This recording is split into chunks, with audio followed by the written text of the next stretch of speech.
Hi there, this is Tim. And Keaton Clark. I'm a first year painting student, and I'm really excited to be here because I always tell Tim how much I like this painting of this ear, and so I finally get to see how it's done. Yes, finally, we finally come to that time now. This is our fourth and final face feature before we dig into actual portrait painting. And the ear is not something that we typically tend to paint out a lot in a portrait. It's sort of a supporting element. So this is kind of a rare treat to be able to paint an ear to this level of refinement that we're about to paint it to. It's kind of exciting, actually. So we'll just dig right in here. We're doing it on the same board that we've done everything else on. So we've got a double or triple oil primed surface here that's been toned with a mid-value neutral gray, sort of uh, analogous to our toning of paper that we typically use, or that I typically use for portrait.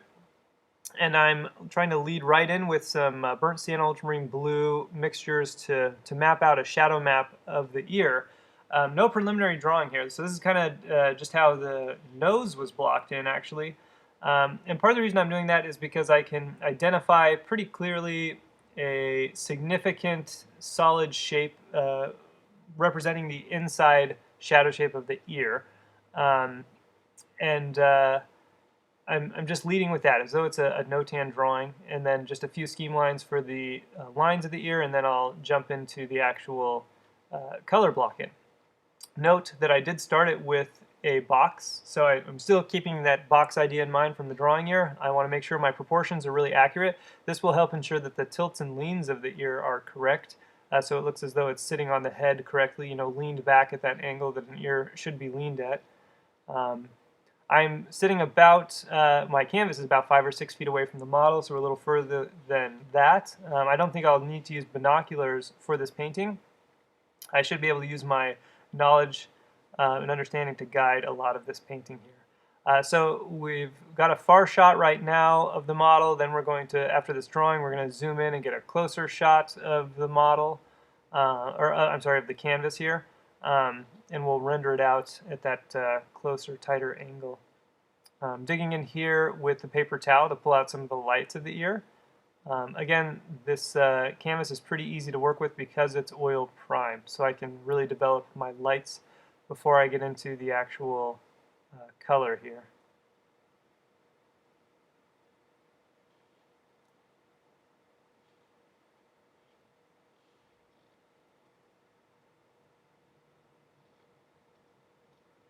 Keep in mind you don't just have to use a paper towel to do this. You could also do it with a Q-tip with some mineral spirits. You could even probably do it with a white click eraser just to lift out some of that toning there.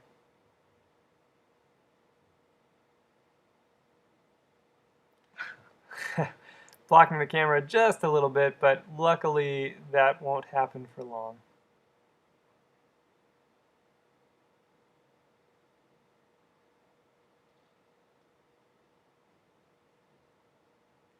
That's such a big brush for making fine lines. Yep, and it's a pretty stiff, large, flat bristle brush. Um, and keep in mind, because it's a flat, we can make those chiseled edges and fine lines with it. And so this will avoid me from getting too detailed too soon. And a large brush like that is actually easier to create longer straight lines, longer straight crisp lines than a small brush, which you'd have to keep dipping into paint to create a long continuous line. This brush, if I get a little bit thinner, I can do a big long slash with it on the edge of that brush and get a nice crisp line there. I didn't know that. That's really helpful.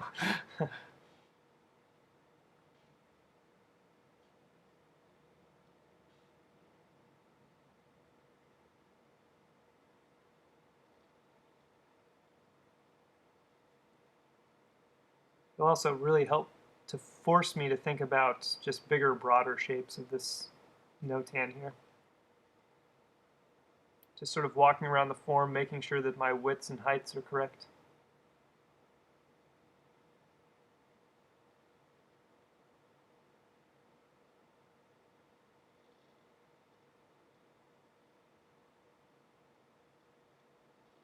My nose looks a lot bigger from this angle. When it's right in front of the camera. I'm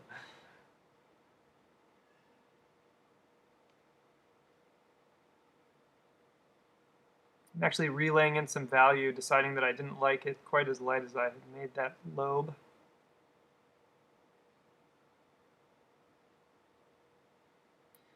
Remember that just because we're starting this as kind of a no-tan, just a light and dark shape, doesn't mean it has to be all the way dark and all the way light. I think students sometimes misinterpret that, and they erase all the way down to the white of the canvas for the light, and they go so dark with their dark that it loses all color identification, and so it can sometimes seep through and kill your colors overall.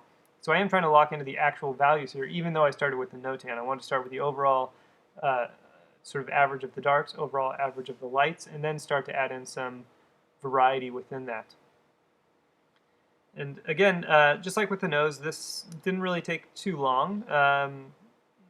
6 minutes here to lay in this initial structure, and then I have quite a bit of remaining time here that I can be comfortable with developing some of the drawing out. That way I don't have to rush myself. I don't have to worry about jumping right into the color and then sacrificing some of the drawing. I really get, this is the treat here that I have of being able to refine and just draw. Again, I don't have to worry about scrubbing, don't have to worry about licking the canvas. Just working with that transparent color of monochrome really allows me to just dig right in. And is it good to be able to check your drawing after a break? Yeah, and that's another reason too. I want to be able to come back from a break and identify whether or not my drawing was good or if it needs any significant corrections.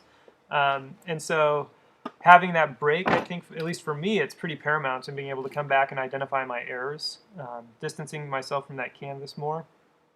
And so if I finish early and before the models break, and I really feel like I'm ready to move forward, usually I'll just walk away and take a break for a few minutes. If I'm in a situation where I'm teaching, that's an ideal time for me to walk around and help students with their work, because I want frequent breaks. For me, that helps me correct errors before they get too bad. So I'm more apt to actually walk away, especially if something's going a little more wrong than I was hoping. Taking a break can help me find that solution. I think they've actually done psychological studies where they found that to be the case. Taking a break helps to reset your problem-solving mindset, and you'll come up with solutions faster than if you just try to hammer out the problem. So sometimes I'll take breaks if I finish before the model does. But in this case, I feel pretty confident, and so I'm going to move forward, but just with the drawing, not with the color application. It's already looking pretty dimensional. Yeah. For sure, and that's the beauty of working on this toned canvas here. It's just adding a few darks and erasing out a few lights, and all of a sudden you've got something that's pretty modeled.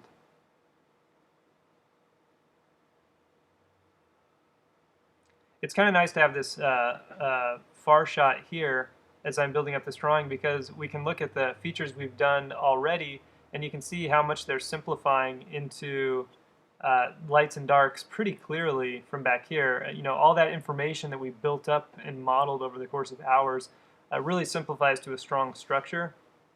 And that's what you want to make sure that your painting maintains as you start to add all that information and all that variety.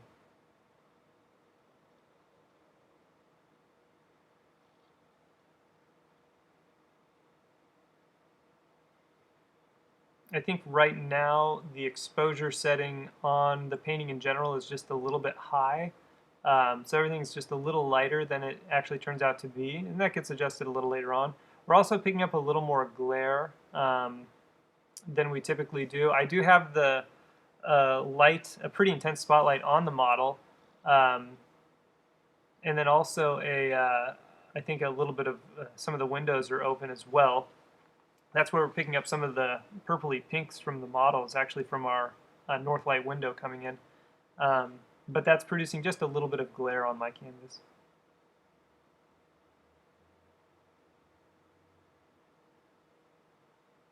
You can see I'm losing some of the edges of the helix into the cup of the ear.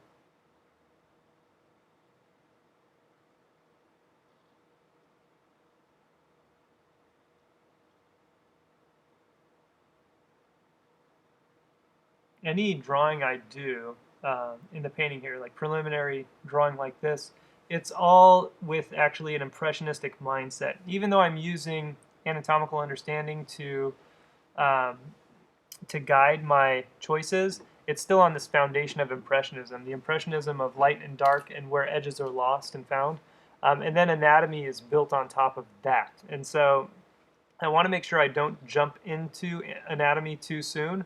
I don't want to do too much modeling with strokes following with and against the form, or any accent details at this stage, because that's all something that's going to be introduced with color and opaque paint. And so I'm really just thinking about the impressionism here. Every realistic painting is founded on abstraction and impressionism. I think even old masters understood this, and all the academic painters. And so it's something that they've spoken of in a lot of their writings, that even though they're doing all of these really clean cartoons or outline shadow maps that they transfer, all of those ideas and placement and the structure of the painting is based off of this abstract pattern of light and dark.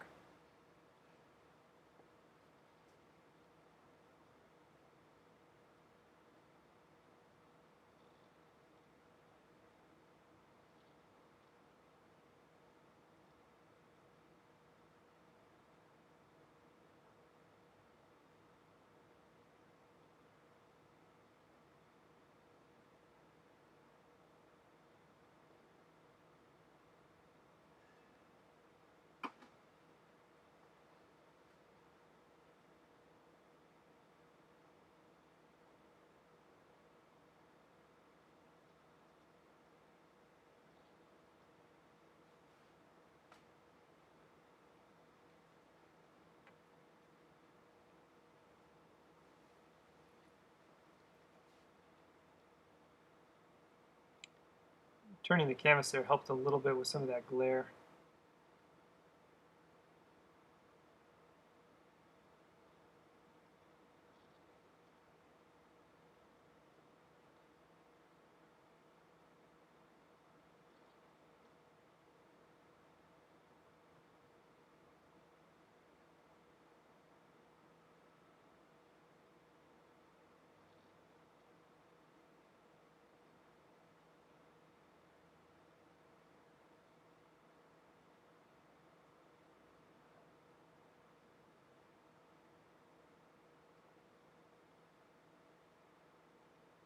Actually, what I'm doing right there is mixing some background tone, um, so I can retone the canvas.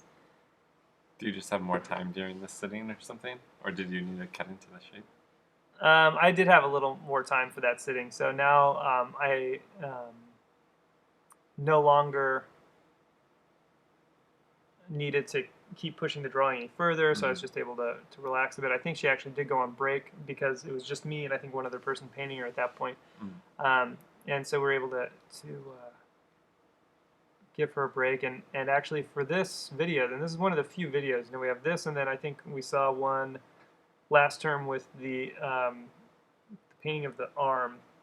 We were actually able to do a separate shot for the palette here. So we're actually able to see that here, which is kind of nice.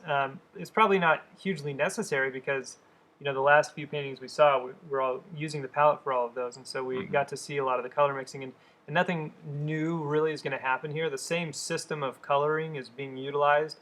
I'm just using my studio palette, which is quite a bit larger, and I typically tend to favor just pulling directly down to get my values. So, for example, the colors I'm mixing here are just pulled from the colors, for the most part, right above it, just a little to the right. It's actually the mid-value group, and then I'm leaning a little up or down from there. And so a lot of the shadow side here is being painted with this mid-value set of colors, and just trying to lay in the chromas nice and high and very rich to reflect all that transparency and bouncing and reflected light that's in the ear. This is probably going to be, I think, the most chromatic of all the paintings, and it really, because of that, tends to give it a really glowy appearance. Is that one of the reasons why you were excited about this one? Yeah, of course. Yeah, how much it glows. Uh-huh. Yeah, certainly stands out a lot more, especially against that neutral background, than, say, some of the North Lit's features that we painted. But yeah, a lot of that glow, a lot of that pop, that's all created by keying into the correct chroma here. And even more, in this case, even more family jumping than we saw in the nose. The nose still had a lot of high value and high chroma, about the same as this, except here we're exploiting more family changes at some of the halftones where we get the transparency of the cartilage and light bouncing back and around. And we also, of course, have that one open north light window, which is casting some of those purples in there that we did not have when we painted the nose.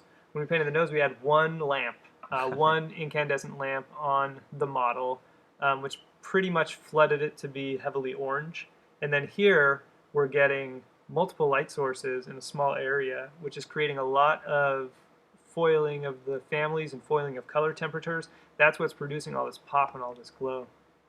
And it looks really nice. Yeah, and again, it's funny because it's one of those things that's just back to what we've talked about in some of the previous videos, where it's not necessarily the special set of colors that I used, it's the lighting that I had on the model that produced all of these colors that made it pop so much. And it's a fundamental thing that we tend to miss when we're setting things up or starting to paint, is that your setup has so much importance that to neglect it or to give it that special extra consideration is kind of a naive waste of time. You know, if you want your colors to pop and look juicy, don't try to figure it out when you're painting from a poor reference. You know, set up your reference to look like it's popping out and juicy and rich and vibrant, and then it's a lot easier to paint it that way. Mm-hmm. Yeah. So I've looked at this a lot and was kind of thinking like, oh, what can I kind of take from it and bring into my paintings when I, when I'm doing my own paintings. And so seeing the reference, it's kind of disappointing because it's just like, oh, you just painted how it was. Yeah. Unfortunately, yeah, there's not a whole lot of trickery here. It is just painting how she actually was. Yeah. But again, you know, it should be disappointing, but also inspire a newfound confidence in that, well, that means if you want your paintings to look like that, you just set up the model to look like that, and then we can actually make it happen. And again, it just reaffirms this idea that I can't give you the secrets, mixtures, or anything of painting. It's just good observation and then more fine-tuned color mixing. And that looks so chromatic. Is that right? Do you change that later? Or? I think it'll ultimately get knocked down. Yeah. Okay.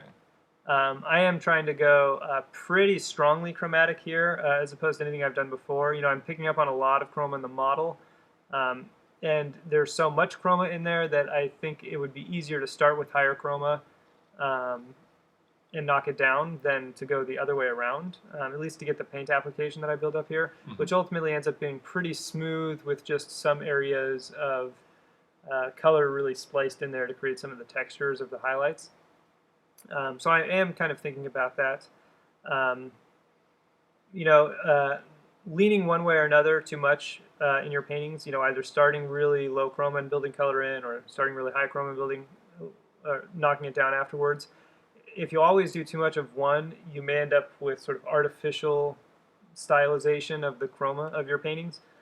So it's a good idea to, you know, either try to paint it directly as you see it, or just be at least very aware of what you're doing to ensure that you're ultimately getting what you need in there. Now, I am trying to get pretty much as close as I can to what I see. It's just that as I look up at the model and relax my eyes, I'm favoring the higher chroma pieces instead of the lower chroma pieces out of the average. Whereas before, and we've talked about before, I've looked up there and I've relaxed my eyes, and then I just select the lower chroma tendency, and that's what I use to block in the nose painting, for example. Whereas here I'm just favoring the higher chroma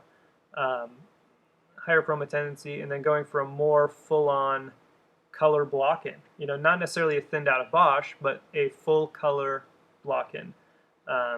And in this case, it's favoring the slightly higher chromas instead of the slightly lower chromas.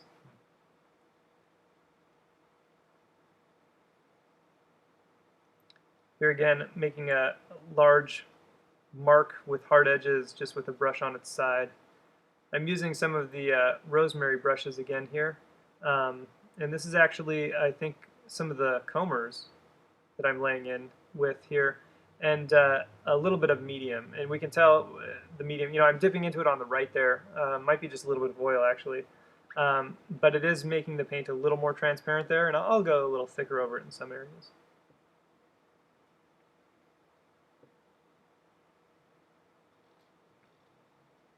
But this should immediately start to have the quality when you relax your eyes at the screen and sort of flick over to the reference that all of the colors are, for the most part, pretty much locking into what's there. It's just, this is probably the most direct type of layered painting that you'll see me do. So not really the anticipation that I'm ever going to have to go in and really correct, just the anticipation that I'm going to have to go in and refine the shapes and make them smaller and smaller. And it probably represents an even higher level of skill than the previous methods of painting the features. But it's certainly one that creates, as you can see, these really luminescent flesh tones. Yeah. And it's a good idea even in some of these areas to, and you should be isolating quite a bit from stroke to stroke. Looks like you went in with the pink like right away. I did, yeah. There's no beating around the bush in this one. Ultimately, that does, I think, keep the colors cleaner overall and more vibrant overall. Paint does have a tendency to go transparent over time. So, and this is something that I think the academics of the mid-1900s learned, or mid-19th century learned, is that these direct full-color block-ins would ultimately create, even over time, we're talking about decades or centuries, higher chroma, more colorful, more radiant pictures, because as the oil gets more transparent, it's not revealing other colors underneath. And so the colors will retain their intensity over time even more than a very layered painting.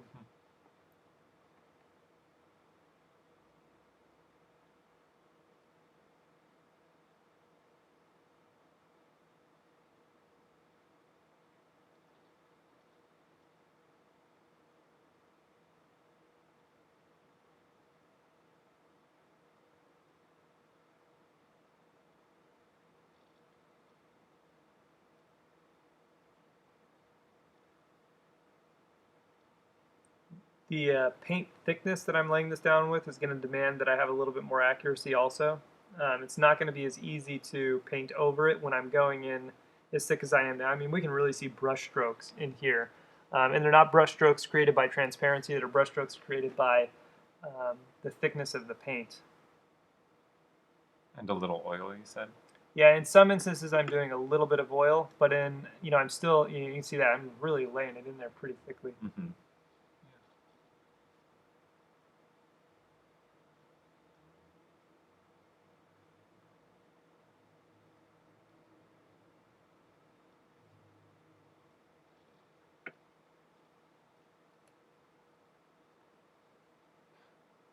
Just a lot of abstract shapes and quick transitions. And Yeah, that's exactly what it is. it looks tough. Especially this idea of bouncing all over. Mm-hmm. If you're not comfortable with your mixing, it's not something I would necessarily recommend. And that's, I think, more than anything, what makes this a little bit more advanced, because I'm seeing bits of this ear in isolation from surrounding elements, especially from a distance, and I'm mixing new areas and jumping right into it um, with the confidence that all of these colored abstract shapes are going to pan out in the end.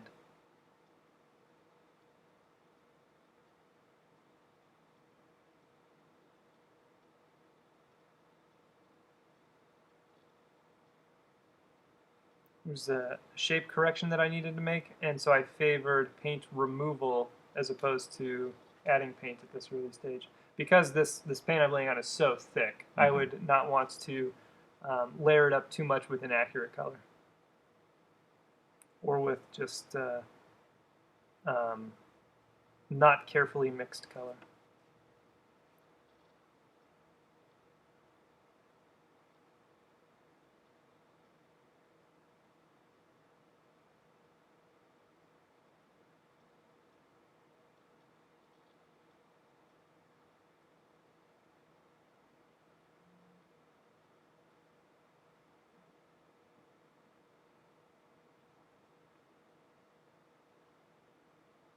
So I'm treating this very much like our color sketch exercise, almost exactly like our color sketch exercise, except that I'm spending just a little bit more time mixing the color each time. But I definitely want that feel of higher chroma, vibrating color, broken color, um, with really juicy paint all next to each other. And then one of the main differences between this and a color sketch, of course, is that I figured out the drawing ahead of time. So I have a guideline for where to place all my strokes. So the odds of them being correct are quite a bit higher.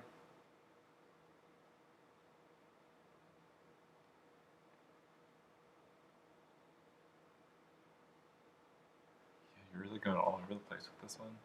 Yeah.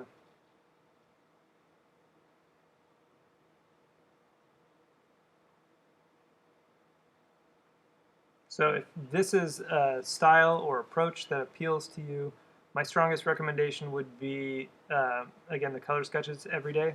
Spending 15 to 25 minutes observing anything, everything under different lighting, and trying to just really quickly throw down the color. Don't concern yourself as much with the drawing. Just focus mostly on the color. Um, and put something by the window, put something under a harsh light, put something under dual lighting, all sorts of things, so you can really just throw away everything you think you know about the subject and just focus mostly on the color. And then when you go to paint something, just do a nice drawing ahead of time so you have a guideline, and then do your initial block in the same way you would do those color sketches. And then just keep building more and more detail on it? Exactly, yeah. So this is how I'll do, for example, a lot of the faces in my large dress paintings. Not all of them, but some of them that I want to have actually a more academic feel to them with this rich color with a slightly sculptural quality. I will throw in all the color really directly and really strongly like this, then soften it out, and then throw in some finishing strokes on top of it.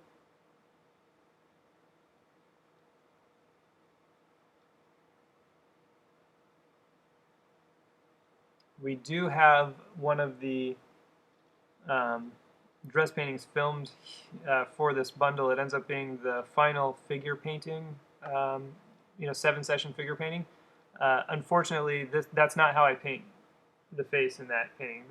That was filmed before I started painting whole heads like this. So I do a more formal method of kind of starting from the top and working my way down and then coming up and refining it, which is kind of similar to actually the Alla Prima painting video that comes at the end of this course, the end of the CPC301 course.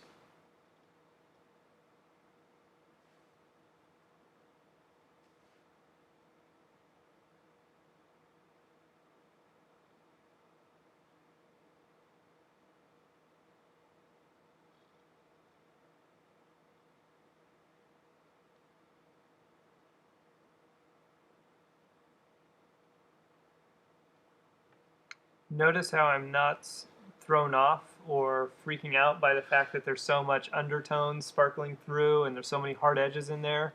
I understand that the paint film will be closed up as I go, so I'm not worried about softening anything out.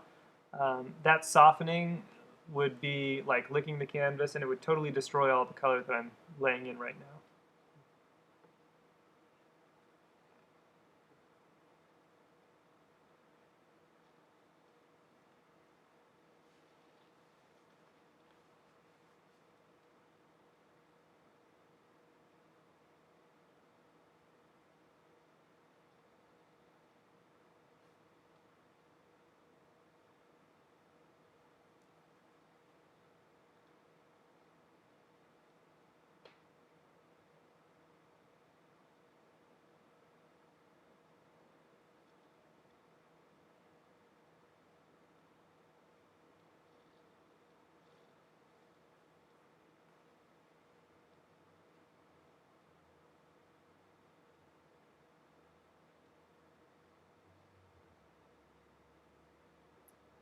It's some juicy looking paint.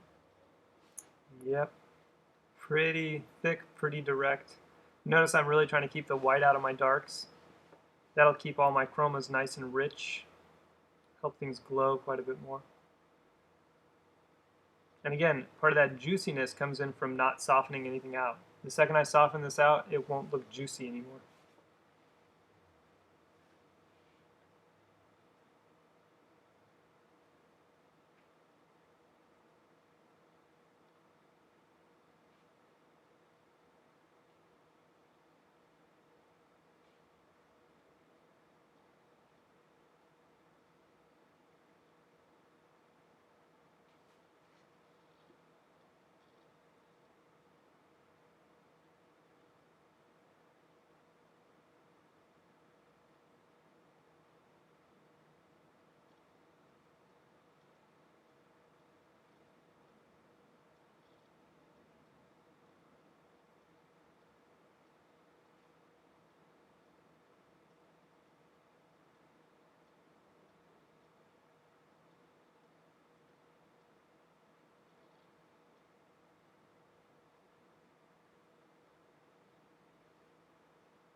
You can really see the comber brush there, how irregular the edges are. And that creates a lot of the claw marks that I'm putting in here, which create broken edges, which is one way for me to not be tempted to soften edges by having that broken claw mark. It also creates nice crisp lines when I drag it on the side, just like I was creating with that bristle brush early on.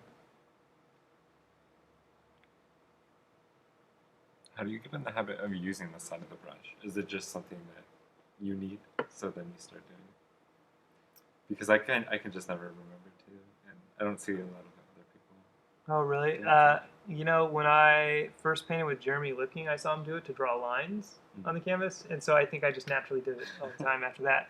And then I noticed that I had a habit, and I do notice some students have a habit of occasionally just painting too much on the side of the brush, it's because they want a smaller shape. And so they end up painting all of their painting on the side of the brush instead of the full side of the brush. And so that's just something you have to make sure you don't overuse to have a good variety of strokes. Eventually I will move into a smaller size brush, but at least having that bigger brush now will keep me thinking in terms of bigger shapes. And then if I really need to get a smaller piece, I'll just go on the edge there. Just like that. Splice that in there.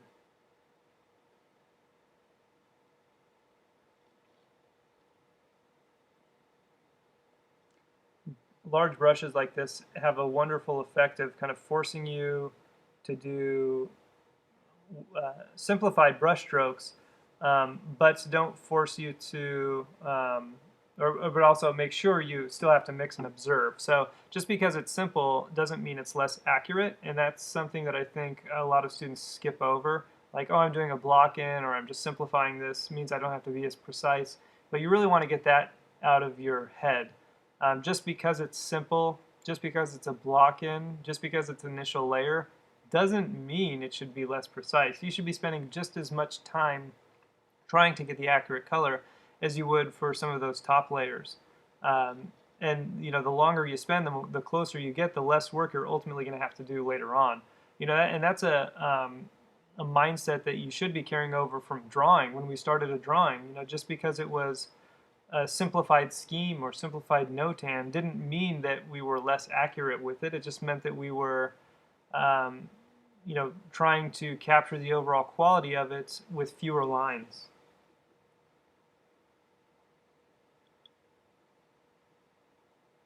I am moving into a smaller brush now to start to stitch together some of these larger shapes. It's just a bigger comb, or I'm sorry, a smaller comber. Same style of brush, just with a finer point to it, or a smaller amount of width. And I should be able to get some smaller shapes with it. Notice too, some of the marks that I make will actually be, in some cases, even the same size marks as I did before, but I'll just be using the broad side of the brush now instead of the edge of the brush. Again, trying to draw by paint removal instead of paint addition. I actually don't want to fall into the trap of rendering out the hair, because the level of realism I'm going to build this ear up to would actually demand a substantial level of detail in the adjacent hair, which I don't really want to commit to now, so I'm just going to leave it as a more sort of graphic standout from the toning behind it, which will again sort of create more realism here, because this high level of rendering is against the very abstract blocking.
So if I had to code this into phases, I would say this is phase 3. So the first phase was the monochrome drawing. Second phase is the sort of color sketch version of it. The third stage here is going to be the stitching together of the bigger shapes with smaller shapes and edge modulations. And then the final stage would be the details going on top.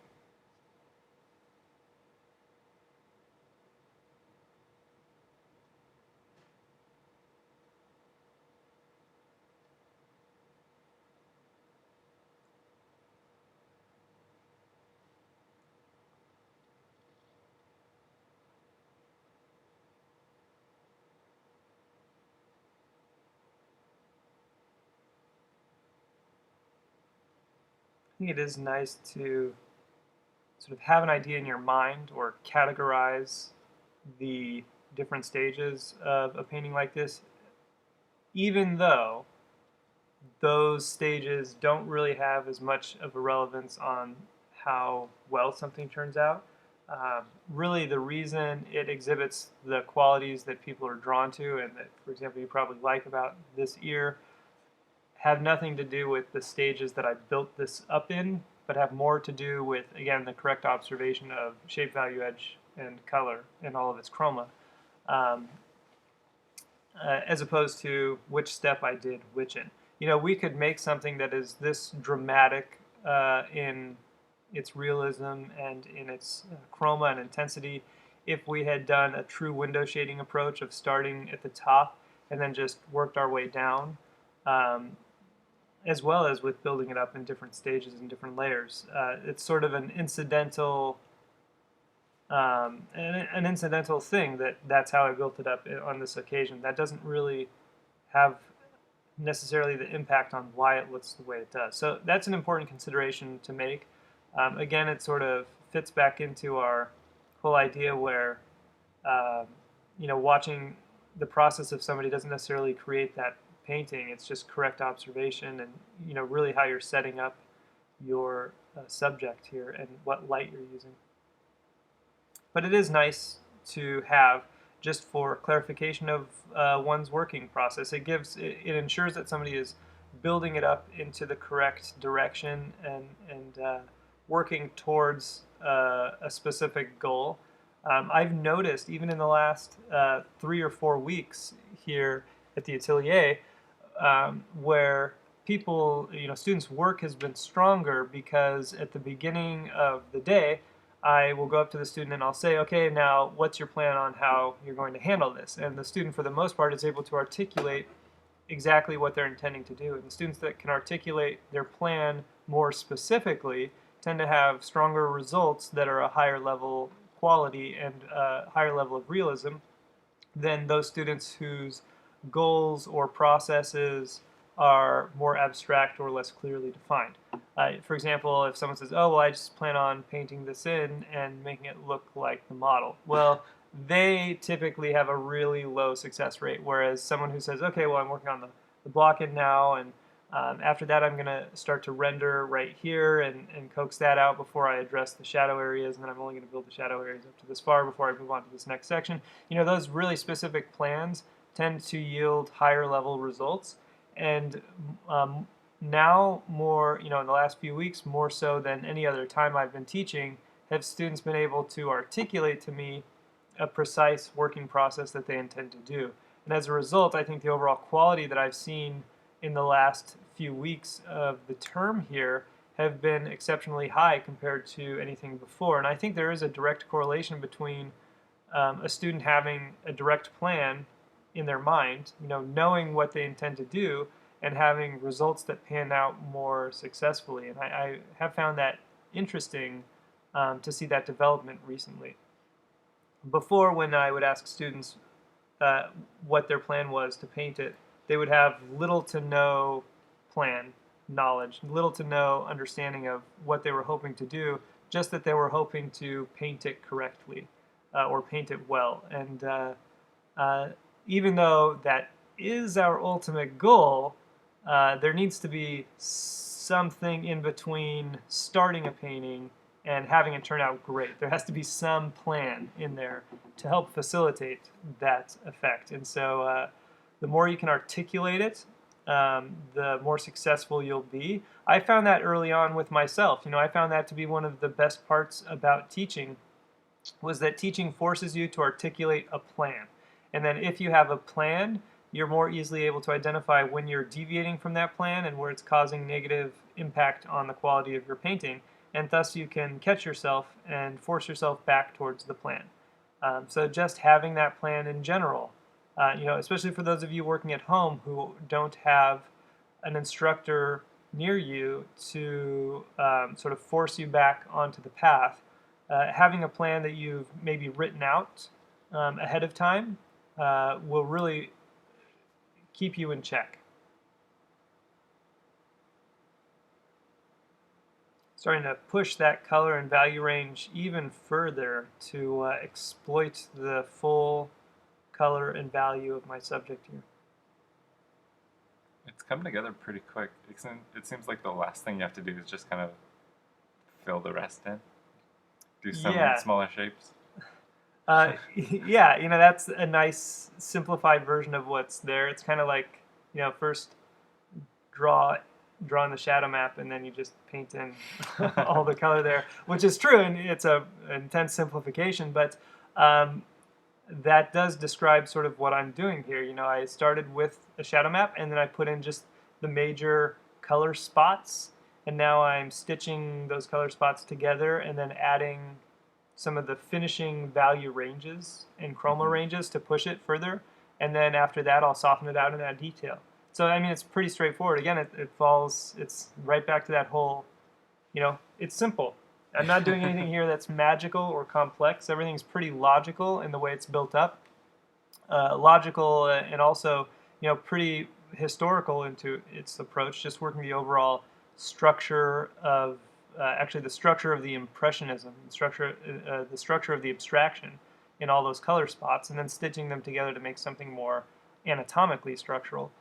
So it definitely makes sense. It's definitely pretty simple, and if your color block-in is good and strong, then everything else should sort of fall into place because you're just joining those color patches together.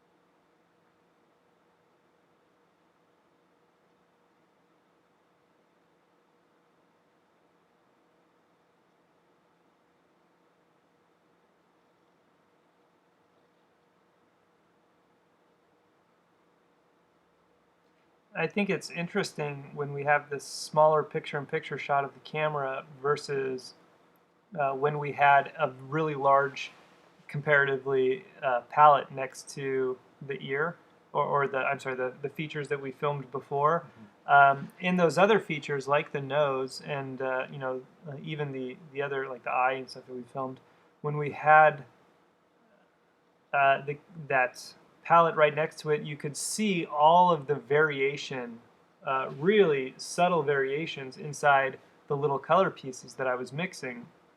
And you could really see how that fed into the little subtle variations that was being created in the features.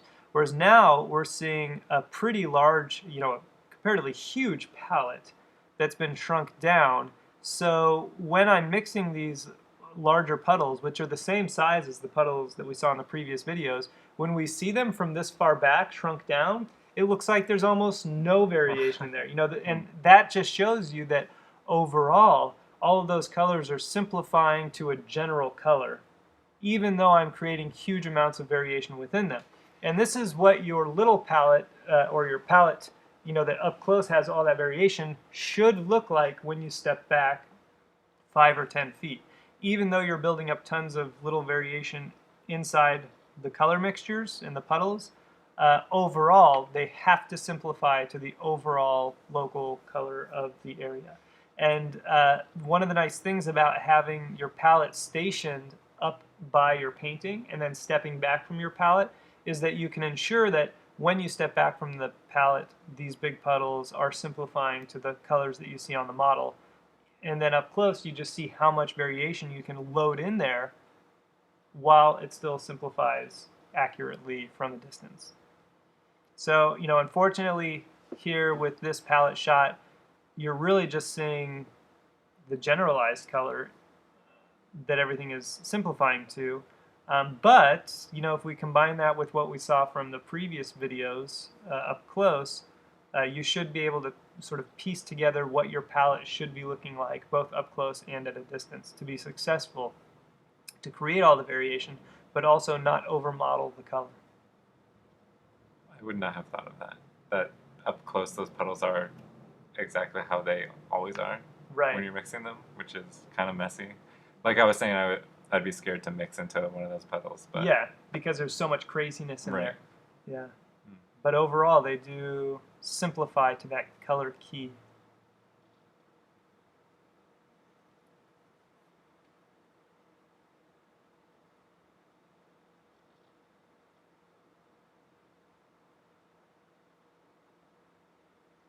I think immediately as I start to build in slightly higher values and more chroma into the shadows, the ear is starting to glow even more. Just and it looked like I had started out with a lot of high chroma in those shadows, but then as I started to build everything around it, the chroma started to look lower, and so now I'm just splicing in more color, more chroma in those shadows, and that really starts to illuminate things. And I think one of the main reasons for that is because the instances in which we see high levels of chroma in a shadow are instances where the light is so strong on a subject that light bounces into the shadow, hits the subject, bounces into the shadow, and illuminates them with more color. And so when we splice in more chroma into the shadows, it tells the viewer we're dealing with this intense, glowy situation where we have a lot of light hitting our subject. And it's one of those instances where this trick or this concept of pumping chroma into your shadows works because it shows the viewer a lot of subtle cues that is adjacent to situations where they've seen already. In this case, it works because it's what happens when you have a lot of light on a situation. We tend to see reflected light bouncing back into the shadows and bumping up the chroma more than we would otherwise. So even though it's a trick, this trick of more chroma in the shadows, it works well because it's something that we experience in reality, of higher chroma in the shadows when we have intense lit situations.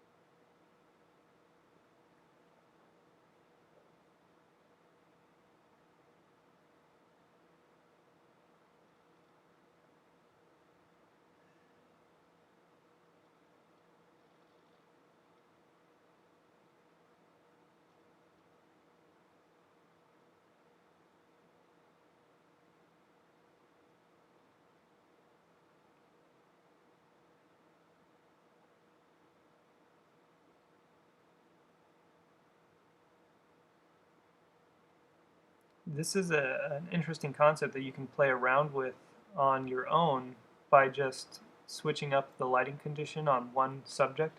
Maybe something a little more simple, less complex than a human, but maybe more along the lines of starting out with just a piece of fruit, something like that, where you can see how just by the adjustment of some of the edges in it and the levels of chroma in both the lights and the darks, you completely change the look of the lighting condition on a subject, even if you're not really having to significantly change the color family choices that you're utilizing.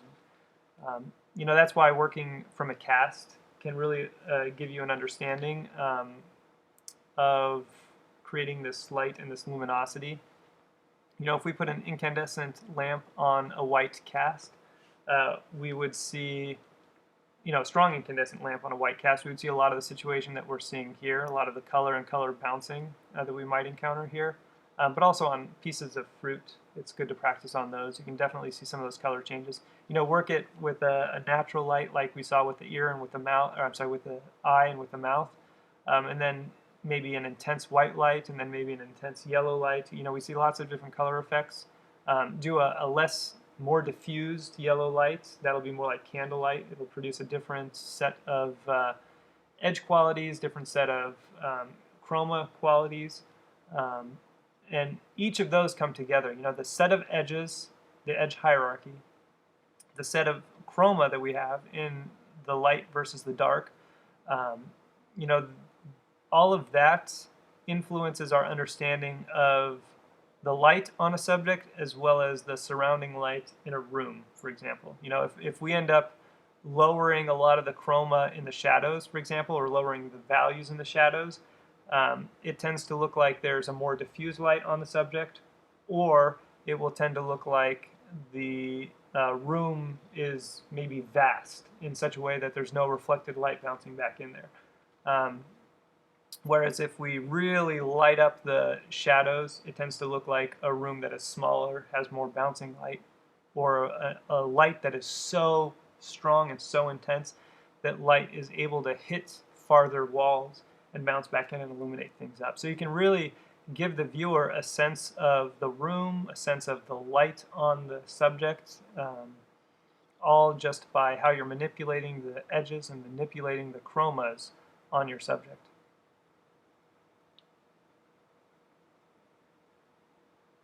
Hopefully, if you're paying attention while you do this, you'll start to understand the similarities where these things happen, and then you can infuse that or back up your observation with that knowledge as you're painting the model.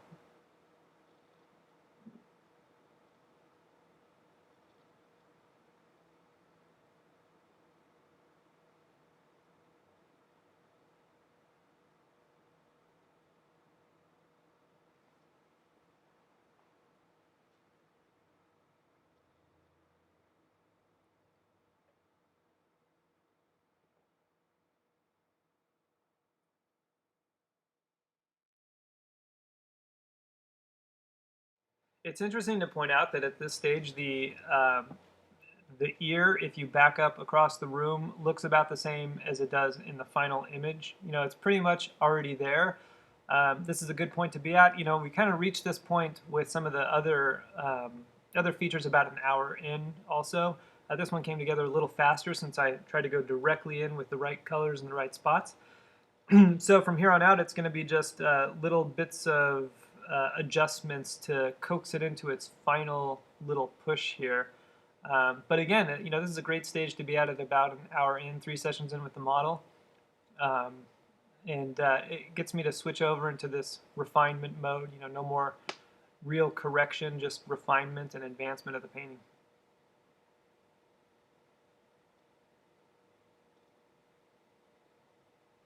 I think this is probably also the thickest I've laid paint on for all of them as well. Yeah, you've really been putting on that highlight really thick. Yeah, really, really thick.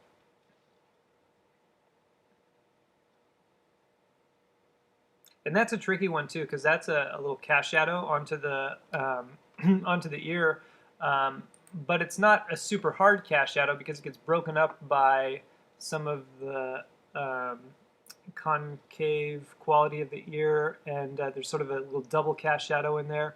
So I'll eventually have to go back in there and sort of retain the hard edge while splicing in some more color to kind of soften it out.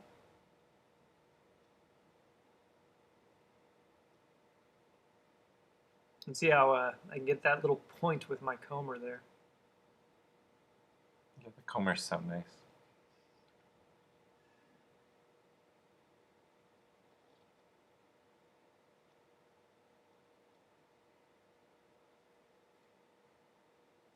What you don't see me doing in a lot of these instances, like after that mark, was wiping off my brush. So I'm doing that almost all the time, even though you can't really see it. Cleaning my brush off before I dip back into some puddles there, especially if I'm dealing with heavier paint loads like this, because I really need to be able to control the amount of paint that's on my brush. So after I lay a stroke down, there'll be pause, I'll wipe it off there, and then I'll start digging back into the color on the palette.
I had to work carefully with some pink there to create that transition between the light and the more orange quality on the other side.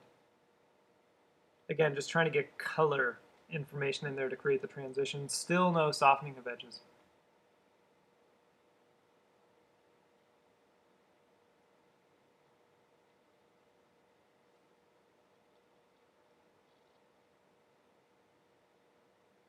It requires a certain amount of courage to be able to lay the paint on this boldly and this thickly, really. There's no timid nature about it. When I lay a stroke down, I really lay a stroke down with conviction here.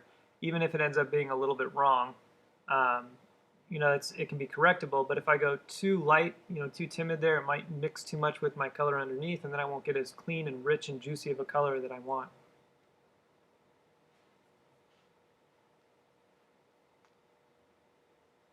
Would you not go back and fix it even if it was a pretty large mistake? I would go back and fix it for sure, but I would make the mistake with conviction.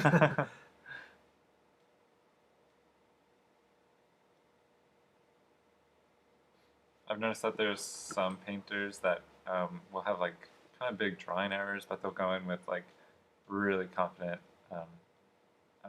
paint strokes and paint application, and it kind of saves it. Yeah, it does. Yeah, there's a sort of old saying or this idea that if you say a lie with conviction, people will believe it. And it's the same is true with painting. If you are a little inaccurate, if you're confident when you place it down, it can push the painting forward and help it be solid enough. So, that is something to consider later on, especially if your intent is to be an alla prima painter. But for these studies, be bold, but also remember that our goal is to try and bring it as close to reality as possible. So don't feel like you should leave an error for the overall aesthetic, personal, like or dislike of the application of the strokes. Just fix the error and worry about the finish afterwards.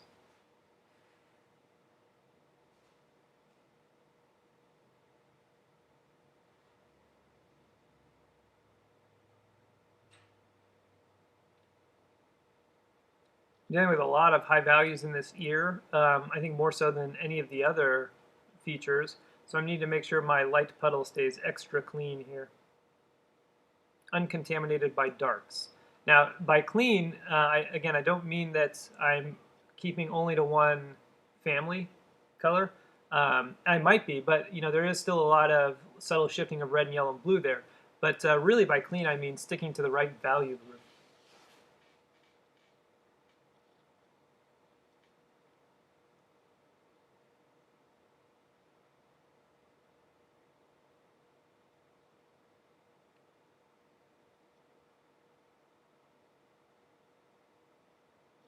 And see how far back I'm holding this brush here to make some of these more delicate strokes on top.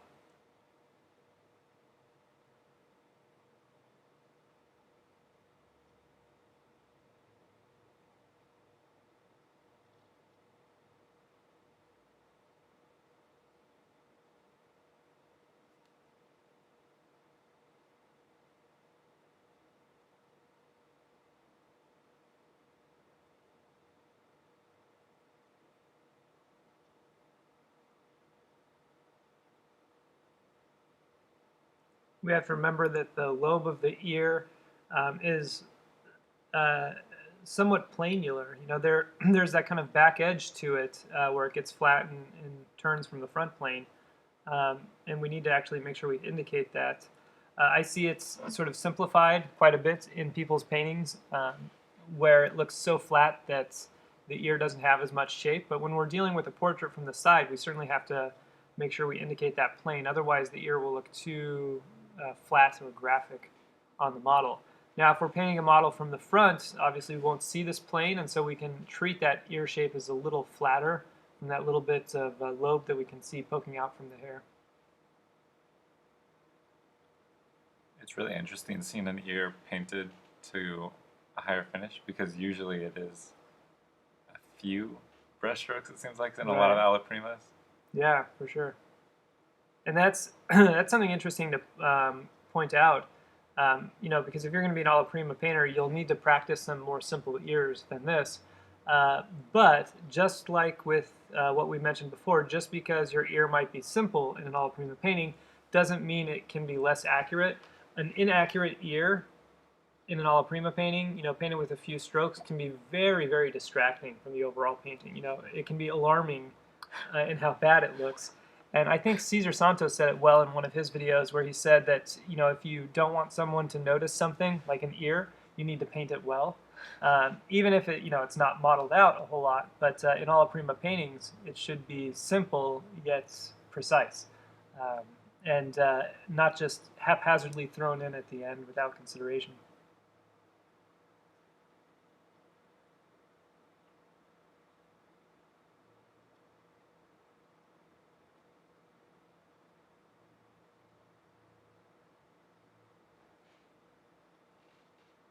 There's still quite a few areas where the canvas is poking through. Yeah, there are. I haven't completely closed that paint film quite yet. How do you have the self-control for that? It's just not something I really think about. Huh. Yeah. Although, if this were longer than an alla prima, I would certainly start to think about it more, and I might close up those paint films. But usually with a direct painting, I'm thinking so intently on shape, value, edge, color, and getting it all in the right spot, and then maybe fleshing out some anatomy that in many cases the finish doesn't come in until much later into my thought process, unless it's, you know, specifically on how loose I want it to be, and then I have to bring the finish in early on. So those instances don't even really cross my thought path unless they're so distracting that it alters my perception. So for example, from a distance, I can't even really see those, so I'm not really thinking about them.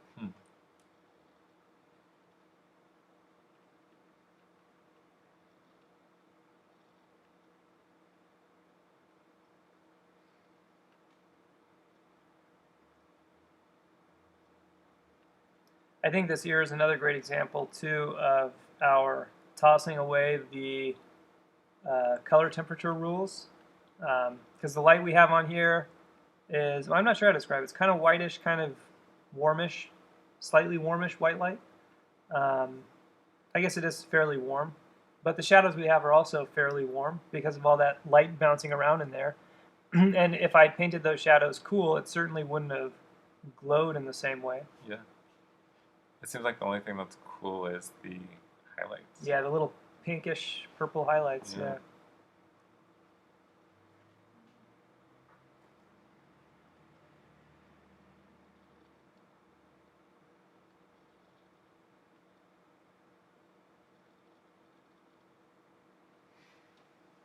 You still got like an hour left on this. Yes, and I think this is why this feature tends to look a little more resolved and built up than the other features because I arrived at this stage so quickly because I went directly in for my color and value.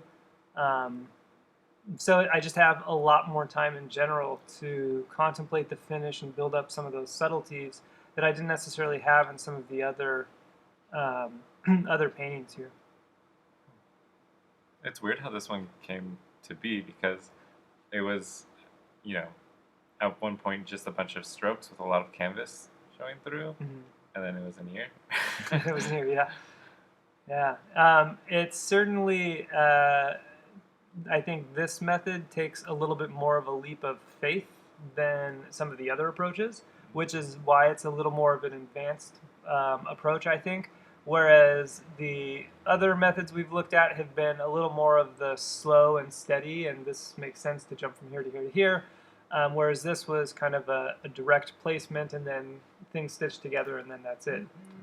So it's that is what I think makes it a little more challenging. Also, a little more, I don't know, magical or impressive in how it just immediately resolves itself. But again, it's just launching in right away with that accuracy, with the direct, not even just accuracy, just what the color is and is going to be. Because I think they all started with accuracy. They just all started with sort of different types of accuracy. Mm-hmm. And the ear probably has more room to be inaccurate more than anything else, right?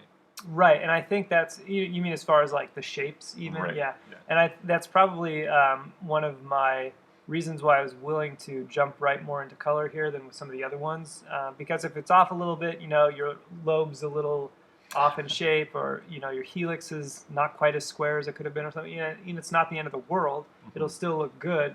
Almost nobody will be able to detect that it's off if you're off by a couple millimeters. Where when we look at the mouth or the eye, if you're off by a couple millimeters, you completely change the anatomy. Mm-hmm. So here, we can jump in a little more directly, a little more dynamically. I think this is something that we've talked about before on some of the other paintings, like with the, we'll see in the color sketch of the longer portrait coming up. It's really direct color, really locked in there, and it immediately has that nice impression. And this is the same sort of thing. With less of a demand for drawing, I can free myself up to just jump right in there with color, with thick paint, not have to worry as much about the consequences, and then just build on top of that.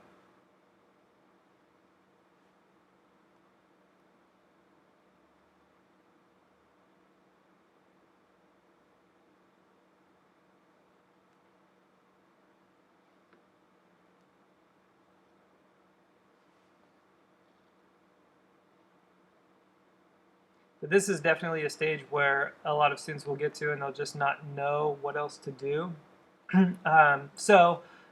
If you find yourself in this predicament, I recommend first trying to stitch things together even more fluidly, trying to create some of the transitions a little more gentle if you can via the application of paint instead of softening edges. And then once you feel like you've pushed or stitched them together as far as you can, then you step back across the room and it looks a lot like the reference, and you don't need any major correction to bring it back towards the look of the reference. Then you can soften things out as needed and put in your final highlights and call it done. But really try to create this variation as much as you can.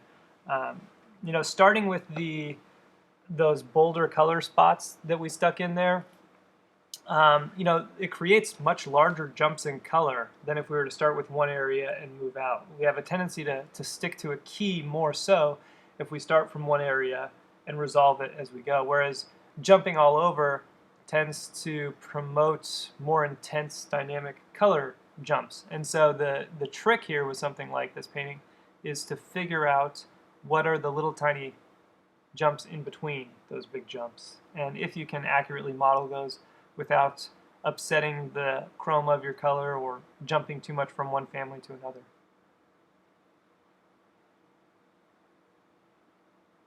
So you said to soften it only? Is that soften it only using paint? Create the transitions only by applying paint. Okay. As much as you can. Push that concept as far as you can. And then once you've laid down as much new color as you can, and you just can't feasibly see yourself laying down any more color to soften transitions, either because of your lack of ability to see or your lack of ability to mix, then take a soft brush out and soften things up. Would that kind of kill the juiciness? It could. It has a potential of doing that. But you may need to resort to that until you develop the ability to accurately create jumps of the subtle nature. What I'd like to do for something like this is ultimately just move to a smaller and smaller and smaller and smaller brush so that I never really have to soften any color. That would give me the most dynamic, sculptural, three-dimensional quality that is possible to achieve by doing that, because then I leave all of these tiny thousands of little micro variations in value and color that reflect the natural variety of real flesh tone. Whereas, if we soften something out too early, it can get that really plastic feel. But it's not always feasible, especially in a faster, alla prima session. So we just you just take it as far as you can go. Now, because I arrived a little faster at this sort of correct look of the ear, it means I'm going to be able to do that quite a bit more than I was able to in the other ones, and so that's one of the reasons I think why it looks so much more dimensional and realistic and sort of really fleshed out and sculptural than some of the other ones. I was able to move to a small brush and really get in here and paint in some of these transitions.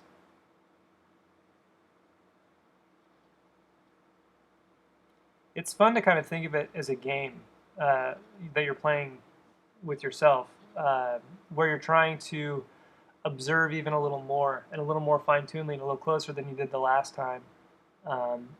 Gauge how cleanly you painted your last one and try to paint this even further, even a little more sculptural, a little more subtle. Actually mix those transitions between each piece more and more and more. It's, again, certainly not a requirement for the overall accuracy, but it will advance your skills quite a bit more. At this point, we could probably soften out a lot of it with one of the mongoose brushes or badger brushes, and then put on some final details and be pretty much done. But, I have that extra time here. I want to see if I can push myself further, observe more, create more subtlety of transition, more variety and naturalist variation.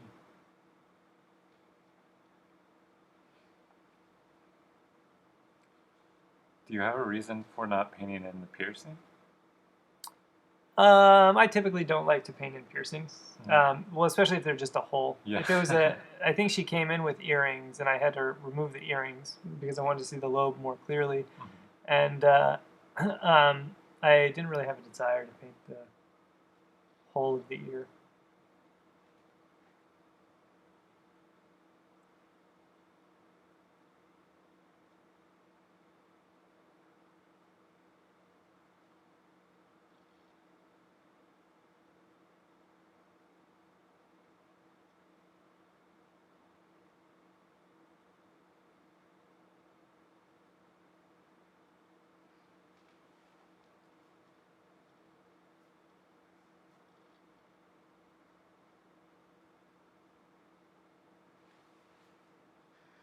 So, going back to what I was saying about kind of leaving the canvas exposed in some areas, I also noticed that you will leave like the edges around the ear kind of how they are, I guess. Did you intentionally leave them different? Do you mean hard like it is on the model, or? Well, so on your painting of the ear, you've got like claw marks on the bottom of it near the lobe. Was stuff like that intentional? Well, it's more of that's kind of how it was laid in, and I decide later on if it needs to be corrected or if it can be left. Now, in the case here, it was kind of a soft edge at the bottom of the earlobe, so some of them remain in place of actually softening it out. I could have softened it out, but I ended up just leaving them there, mostly because I wanted a pretty hard edge on the outside of the ear to foil against all the soft edges on the inside of the ear, which we see in academic paintings a lot, where the outside of the figure is really, really hard edged, and then the inside is really, really soft. So I'm actually trying to do that a little more with this ear to foil against all the transitions on the inside. Okay.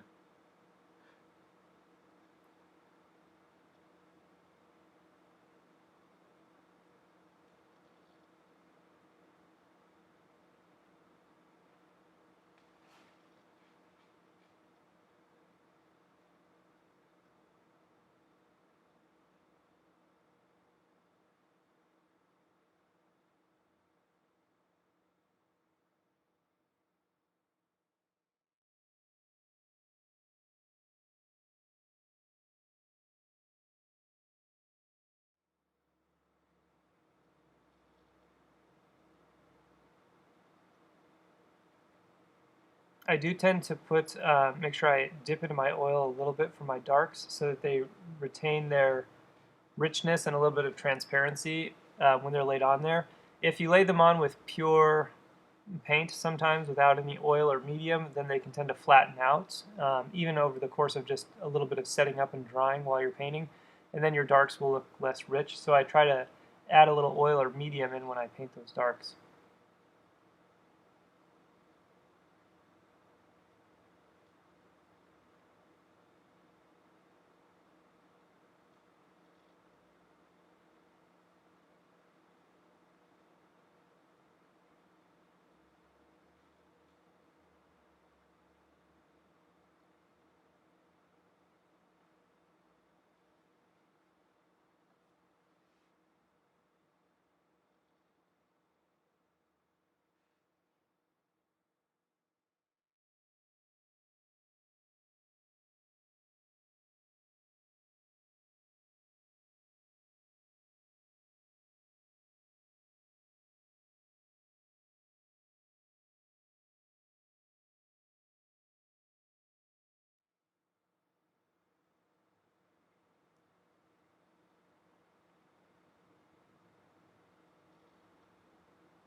Yeah, unfortunately, there's no real thought process that I can articulate that's going on in my mind right now, except to paint the transitions more and more. Are you kind of on autopilot right now, where you can kind of mix back into the color and the in-between colors and just put it down? And Yeah, and it's pretty much in the right spot. I've been working around this area enough to have that memory kind of built up. So without even thinking about it, I'm keying right into where I need to on my palette for the most part to mix back into a color, and that helps. Especially it's easier to do when you're working with, a palette like I'm working with now, where I've consistently had all of my colors and values in the same spot. I can kind of remember where I've grouped things, and that makes the process of mixing and laying down paint so much faster than having 1,000 little puddles on the palette.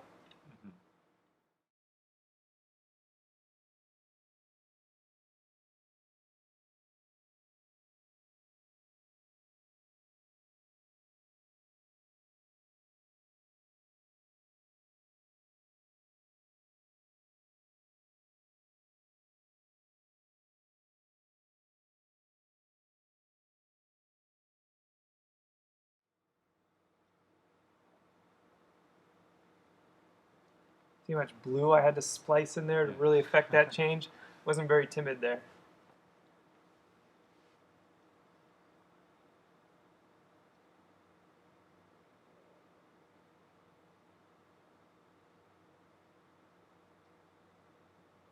Often I'll try a couple strokes, and if I'm just not hitting the chroma, I go in the opposite direction. Instead of being reserved, I try to really knock it in there and then see if I need to draw it back.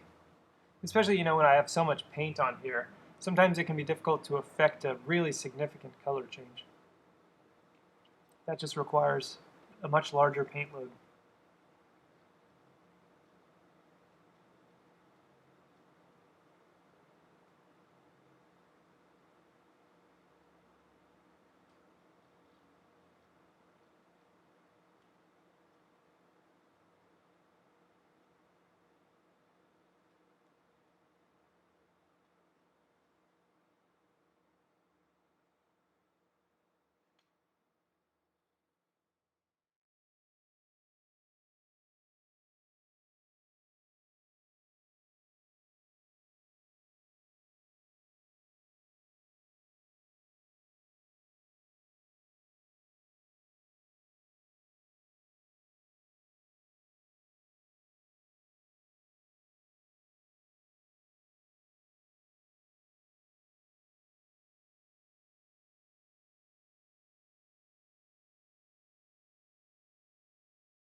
Finally starting to close that little patch.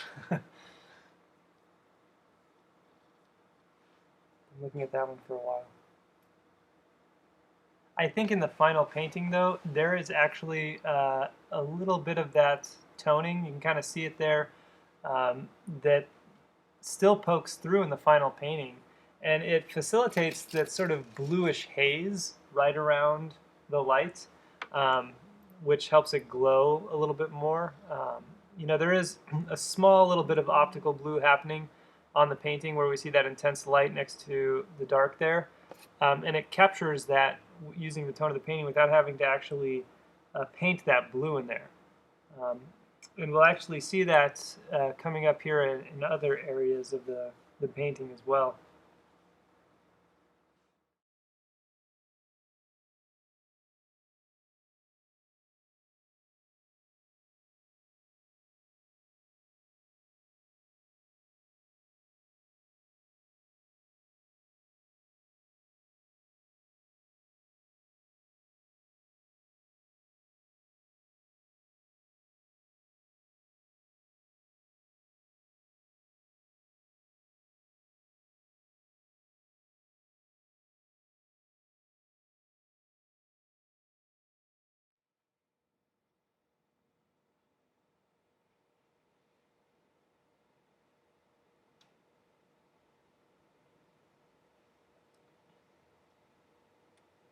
It's catching glare of the canvas, and it looks like little like dust particles that you get Oh yeah. when like light's coming through a window.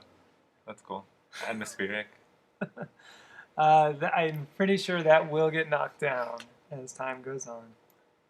Probably something I'm not even seeing from my angle of the painting. We are actually Yeah. seeing this at a pretty oblique angle. Um, Luckily, it doesn't look too distorted, mostly because an ear from the side here kind of looks to be at this angle anyway. So if anything, we're seeing a little bit of width compression, but not much else, which is nice.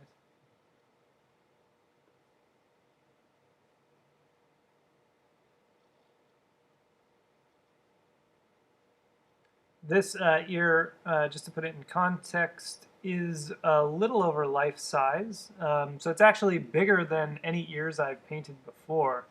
Uh, but still, the principles hold sound. It just means I might be able to get a little bit more information in them. And doing stuff like this always, I think, makes me want to paint larger than life size, because it's when you paint larger than life size that you really get to noodle into some of these areas and start to get things looking really realistic. And when you see people who claim to be photorealists, they tend to be much larger than life size as a general rule of thumb. And being that large, you can take these smaller brushes and create a lot of little variations that, when from a distance, read as highly photorealistic. And then up close, you could even stay a little bit more abstract if you so desired. But you can pack a lot of information into a small area when you're going a little larger than life size.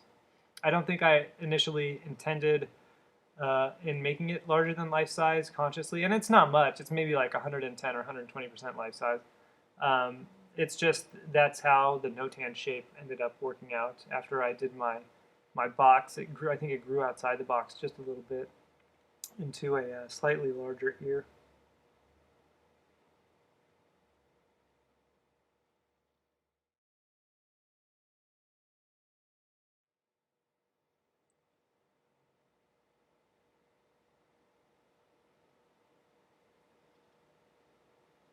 This painting, I think, is probably one of the more uh, classical paintings in terms of how the canvas tone or the gray underneath gets utilized in the top coats to create some of the transitions of blue and green. And if we look at older paintings from several hundred years ago, where the closed grisaille was a common um, way to develop a painting, we can really detect at the halftones, transitions, and some of the edges where that gray is poking through and facilitating some of the blues. And this would allow the artist to not have to lean so heavily on blue while doing the painting. The ivory black serves as the majority of the blue in a portrait, and thus no expensive lapis lazuli or the like was needed to paint into the portrait. And what we end up seeing here by the end of this, if you look at the final picture, are instances on the helix, instances on the tragus, instances even close to the lobe, where the grays are created just with the exposure of the canvas tone underneath, some of which is covered up now and will eventually be lifted later on. But that allows me to be, for the most part, if you look at my palette, I'm working almost exclusively in red and yellow. So all this luminosity is created with essentially two color families with white, even though it tends to look more full range, even though I'm getting some purples and greens in there. A lot of that is utilization of that underpainting. So if you ever get the chance, really studying some old master paintings, especially in person. It's really difficult, if not impossible, to see it in reference photos, especially if they're poor reference photos. But if you get the chance to paint a real, actual painting from the 1700s or 1800s where you can see this technique being employed, you should really jump at the opportunity, because you learn a lot about this economy of mixing, letting your layers do the work for you so that you don't have to use, for example, a full palette to be able to do a painting. Luckily we've had the opportunity here at the atelier where we're being loaned some paintings from the 1700s and some from the 1800s, and so students actually get the chance now to do copies from those older paintings, and I think that experience will ultimately prove to be invaluable in their development and their skill sets. It's something that I certainly didn't have when I started painting. When I was in a little small apartment in Chicago trying to learn how to paint, I didn't dream that one day somebody would be letting me borrow paintings from 300 years old for me to do copies of, just to become a better painter. So if you ever do get that opportunity, I recommend to jump at it. How do you get permission from a museum to do a copy? There's various ways. I think they all have their own chains of command. I think the easiest way is to become friends with one of the board members of the museum, and then they could probably facilitate that happening a little bit easier. But you can submit written requests, and it always depends on the museum that you're at too. You do have to give them special advanced notice of when you intend to do it. Usually they give you specific blocks of time when you have to show up at the museum to do the work, and a certain amount of time you're allowed to that you have to execute the work by. But I do know some of my former students who've had the opportunity actually to do copies of paintings at the Chicago Art Institute Museum. Unfortunately, the Phoenix Art Museum here doesn't seem to allow us to do master copies. At least we haven't been able to talk to the right person to let us in there. They get a little worked up if we go inside the museum with a ballpoint pen. Yeah. Much less oil paint. So unfortunately, we don't have that opportunity here. But like I said, luckily we now have somebody who owns those paintings who's going to lend them to us now, and we can start working from them.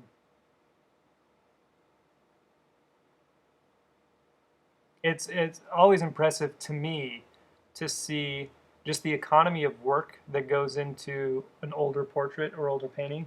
And it's one of those things where when you go into a museum, you look at a painting and you just think, oh my gosh, it looks just so simple. Like it's effortlessly painted. Like they barely need to do any brush strokes. There was really no noodling on those older ones because they had a process. They knew exactly what they intended to do and, for example, how many strokes to do it in.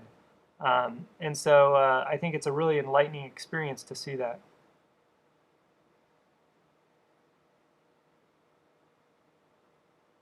If you end up modeling your paintings, like, for example, this one ends up getting modeled, or some of my other paintings, I think a large bit of charm comes from doing all of this noodling, getting closer and closer and closer, more refined, and then softening out just enough to make it look like the whole painting was effortless in the end.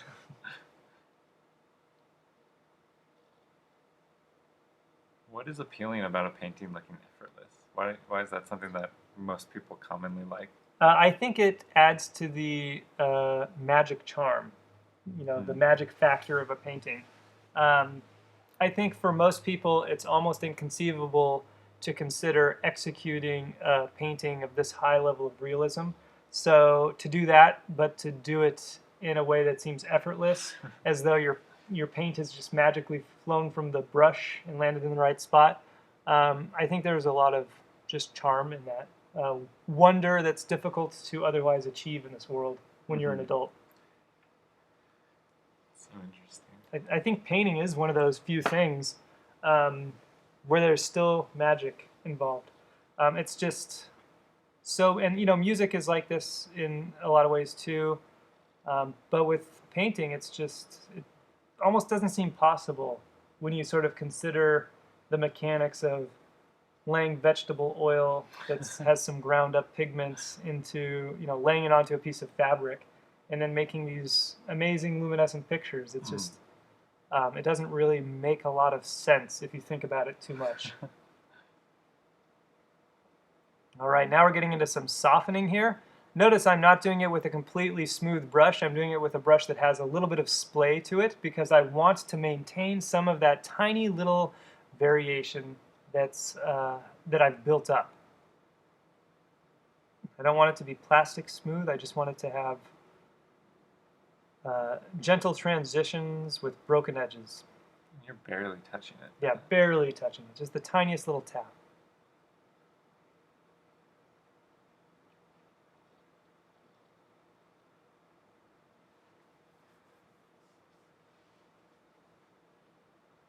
What does Richard Schmid say in his book? He says something like, you need the dexterity to write your name or something. Yes. That's so hard to believe. Seeing stuff like this, where it's like well, surgeon still. And yeah. Yeah, I know a lot of artists who say the reverse, which is it takes the control of a surgeon as opposed to just the dexterity to write your name. But to be fair, there's all sorts of levels of refinement in successful realism. So I think the base limit requirement is what Richard says, to write your name. If you can do that, you can at least use a cane and produce relatively clean brush marks. Okay. And then if you want to get to this really, really high level of realism with all these micro variations and subtle transitions and gentle edge works where you're just ever so softly massaging one tiny layer of oil paint, then yeah, that's where your surgeon hand's going to come in. I must have missed the asterisk. I think one of the great things about his book is that he makes painting so accessible.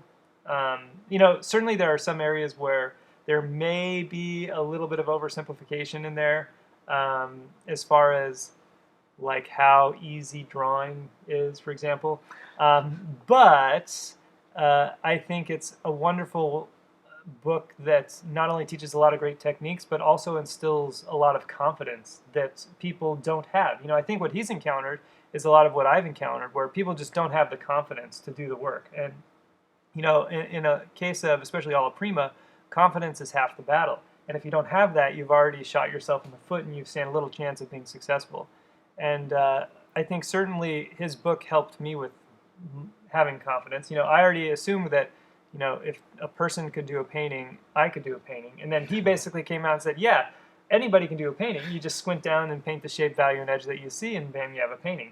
And so I think there's a lot to be said for that. And, I certainly went 4 or 5 years of my initial training doing just what he said. And the wonderful thing about it was because he didn't teach any tricks except perhaps the warm and cool rule. And so all of my paintings were based largely off of just observation because I had no preset rules that anybody told me on how to do things. And so I just observed and painted. And so I had 4 or 5 years of just observational painting before I really started to read any of the old classical books on drawing and painting and started to see the rules that people had spoken about and sort of tie that together with observation. And a lot of the students that I have now, especially students that have taken a ton of workshops or prior classes, I have to do a lot of backwards work. They have all the rules, and now they have to learn to see. And the seeing part is the part that is a slower, tedious process, and it often will require that they forego knowledge that they've gained so they can paint what they see. And I think it's a hard conditioning to do with some students. because they just don't want to give up the rules in some cases. Sometimes the rules are just easier to do than observe what's there. Mm-hmm. You notice a lot of my strokes that I'm doing are following the form ever so gently, either with or across.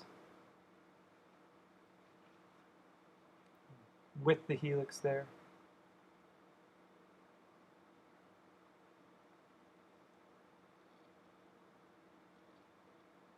Little strokes, and then across the helix. It's almost like a hatching, going with and across the form, just gently merging those colors. And you said you wouldn't really have any strokes or lines following the form if it's more impressionistic. Exactly, yeah. I would have my strokes read more as abstract puzzle piece shapes that may or may not follow the structure of the form. Mm-hmm. Why is that? Just Because you're dealing more with optics and color and light blending. You know, the idea of form is a man-made construct. We're just seeing light hitting something and bouncing back. So what we are actually observing is just a pattern of light and dark. And in many cases, colors merge indiscriminately with other colors, and to the point where sometimes they don't make sense. But that is how we observe things. And it's our knowledge and the fact that we have two eyes and are constantly kind of in subtle motion that we piece together this idea of form. And so if we want something to be impressionistic, which is the very idea of the impression of something, of how we observe something, the optical quality of something, then we forego anatomy and we focus just on the shapes. And the more abstract you get the shapes, it tends to be the better the painting looks. But you can only push it so far, because if you go so abstract, sometimes we can't understand what we're looking at. Which is like if you let your eyes completely go out of focus and then squint. You know, sometimes you just can't understand what's going on. So it's sort of that fine balance.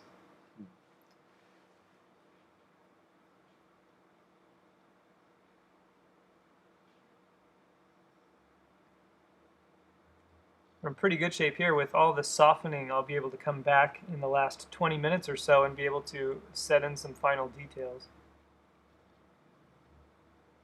But notice how slow I'm going, just around the ear and all throughout the ear, just carefully observing the edges, carefully observing how it relates to all of the other pieces of paint in the rest of the painting, and trying to just match those edge qualities.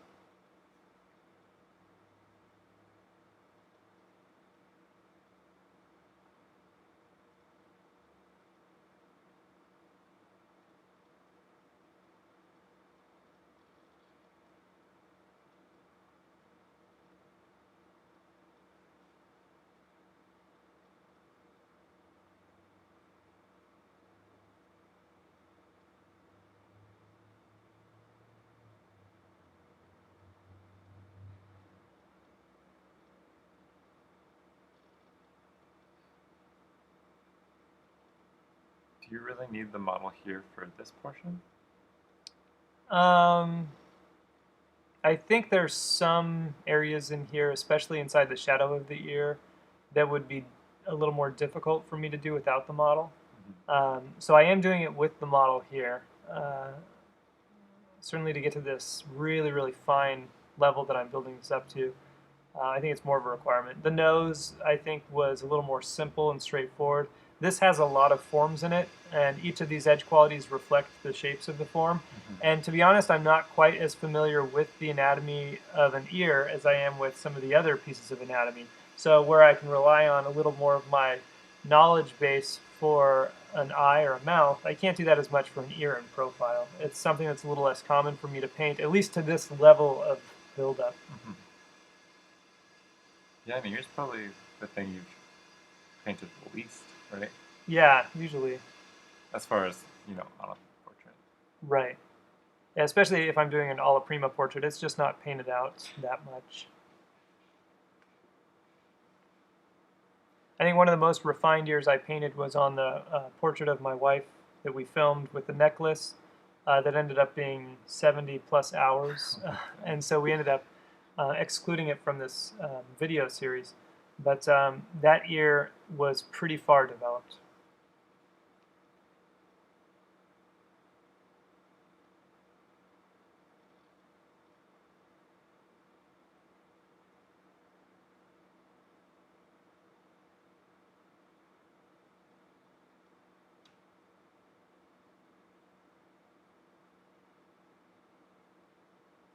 Luckily, I do have enough paint on here that when need be, I can mold the shape just a little bit.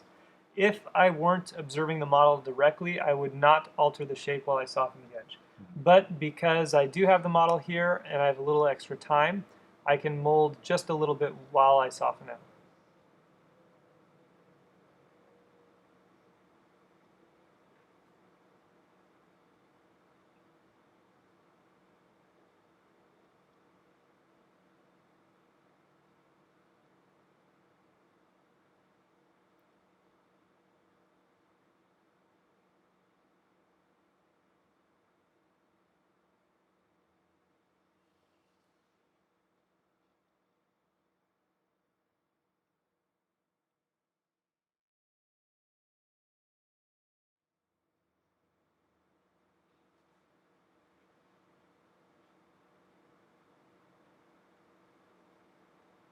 I think that edge I just set in was pretty paramount in turning the form there, showing how abruptly or angular it is right at the antitragus there, and then softening out into the folds of the ear.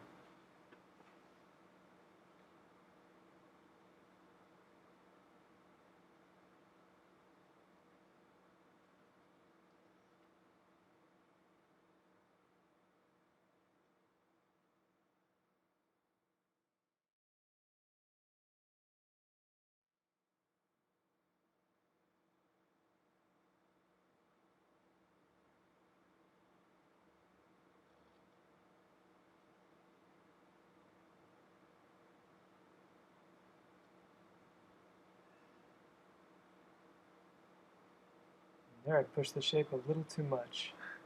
Luckily, I have enough surrounding paint where it's pretty easy to come back in and recorrect that shape.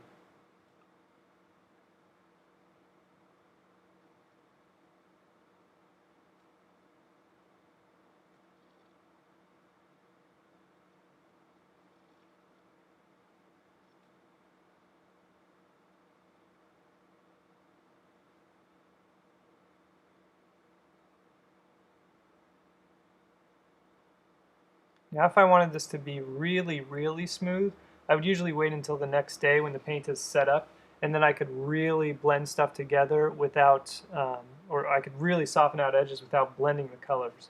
And then I could get a really, really, really smooth level of finish as opposed to the subtle variation of texture and color. But in this case, I want that subtle variation of texture and color, so I'm going to blend while it's still wet and just not blend it to be completely smooth. Is it not technically an alla prima after you like soften it later? Yeah, technically it wouldn't be an alla prima if I came back tomorrow, but I would also be doing that before I put in my final highlights too. So I'd probably leave it at this stage and then wait until the next morning, soften it all out, get it really glassy, and then come in with my highlights. But you know, that's something that I need to figure out I'm going to do before I even start the painting. This all has to be pretty planned. Always have a plan.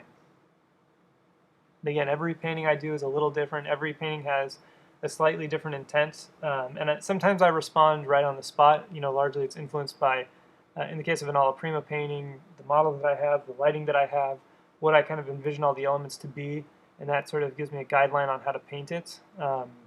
You know, other times I just plan it from scratch. You know, I'll say, I want this to be a really formal, classical-looking portrait, so I'm going to really limit my palette, and I'm going to let it set up and, you know, go through different stages, maybe do a green Verdaccio underpainting. You know, I contemplate that ahead of time as part of the overall aesthetic of the painting.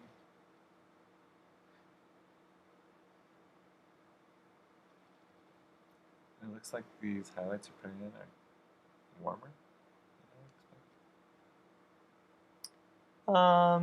Yeah, some of them have a little bit of yellow, some of them are going to have a little bit of pink. But again, that's really all they are, yellow and red.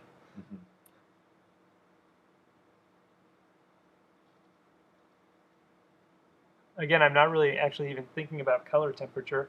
I'm just trying to identify how much red, how much yellow, how much blue. If you identify it correctly, that will actually solve your color temperature questions.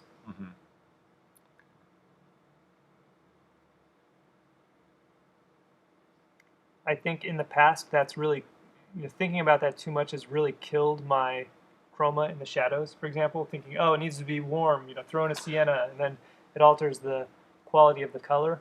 Or even in the lights, like, oh, it needs to be cool, throw in some blue. If I threw in blue right now, it would totally destroy all the color in my lights. Even in those areas that I'm observing to be more pinkish, if I put blue in those, then they would look too blue and they wouldn't be pink anymore. All I need for pink at this point is some red with some white in it.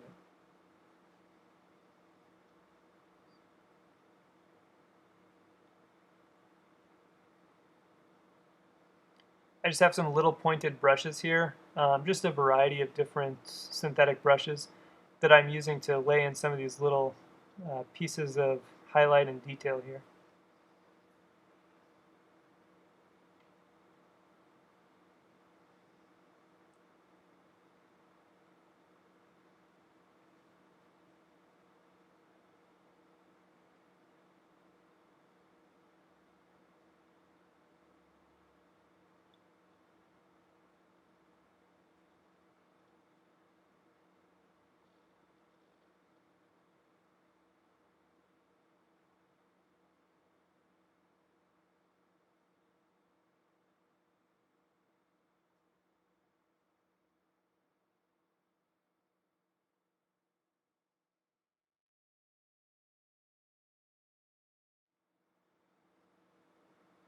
We're closing in on the final stretcher. I think this is the last sitting with the model.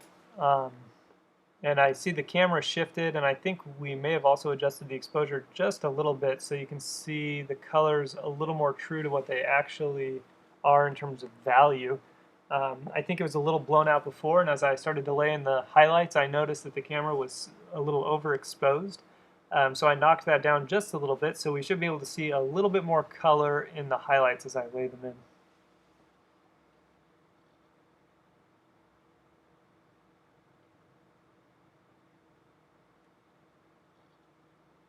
Notice, same as with the ear video when I went to lay in those highlights, I'm starting with basically a big light or white puddle and then adding colors slowly in, trying to keep the white clean, trying to keep the colors leaned more dominantly towards a red or towards a yellow.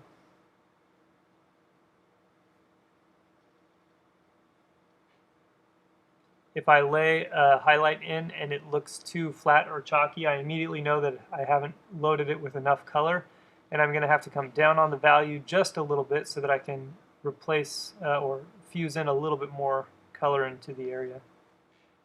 I've noticed it looks like I did that with one of my highlights I just laid in, so I'm going to have to go over it pretty soon here.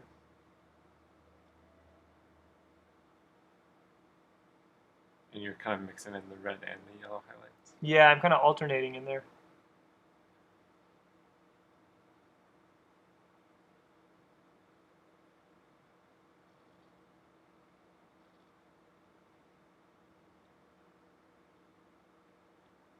Really just kind of trying to drag and goop on some paint.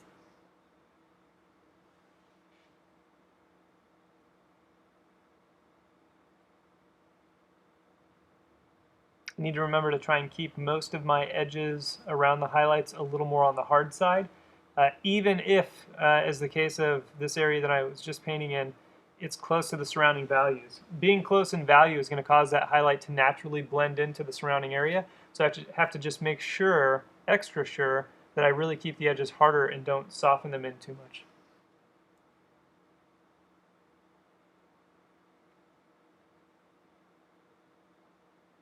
Is that something you've learned, or is that observational? Where Both. Okay. Because when I squint at it, it kind of disappears. Oh, it does. Yeah, absolutely. Because the edge is comparatively soft due to the fact that the values are so close together. But the edge itself is actually quite hard. And if you work from photos especially, you'll start to see this, that highlights do have a harder edge quality relative to some of the surrounding area. And if you want them to read as highlights as opposed to center lights, you need to keep them hard. I think I did that a little more naturally before, and then when I started to learn a lot of this stuff more formally after 4 or 5 years of painting, I started to read up on sort of the anatomy of light a little more and realized that there's a little bit more of a consistency with highlights being harder edged, especially on forms that are a little shinier, a little more slick.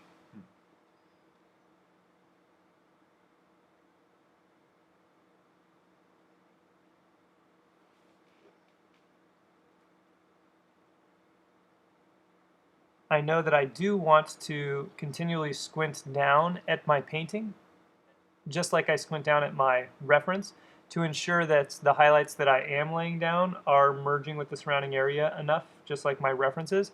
That will ensure that I've got the edge and value quality correct.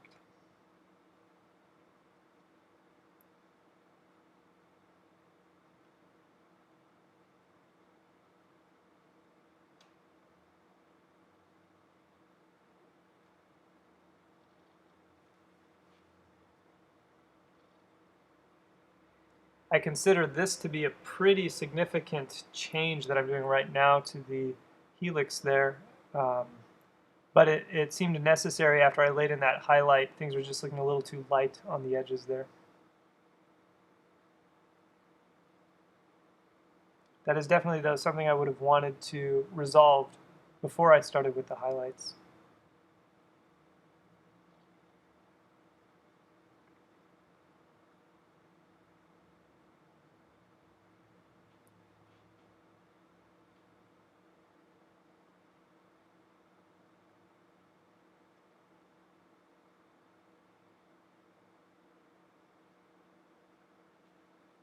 I'm actually observing a lost edge um, at that helix there, and so I painted that in, even though the forms are actually pretty separate.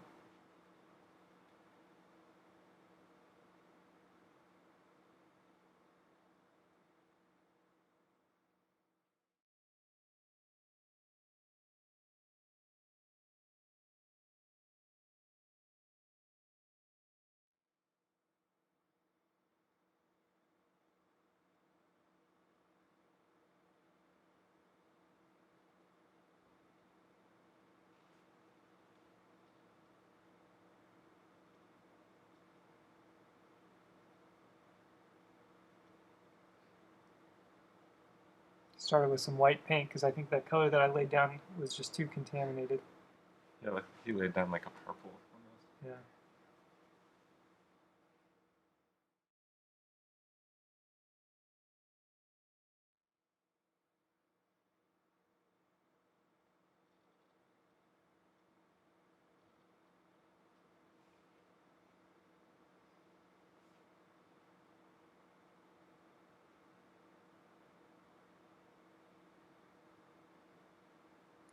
Really trying to glob in some paint there to get that sort of speckled variation that I see on the model. It's a really, really light pink.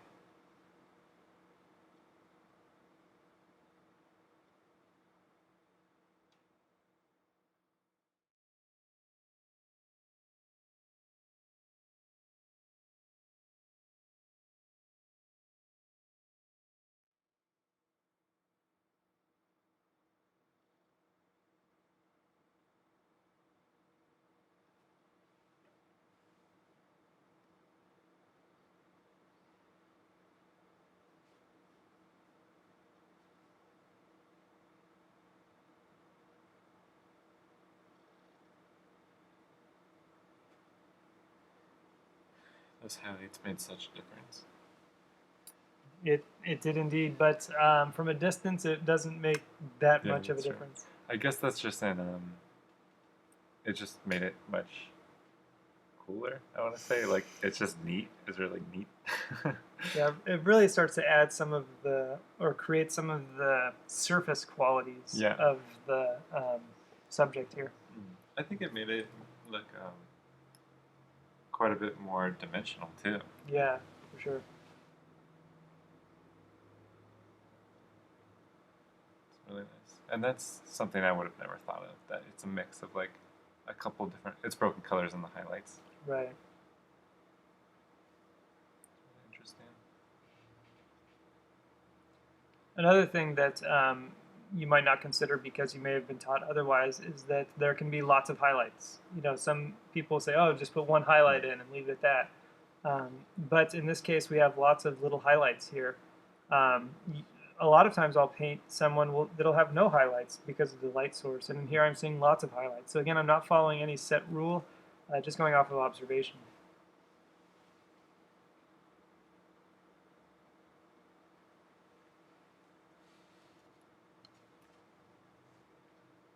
it's not really picking up like these vibrant oranges.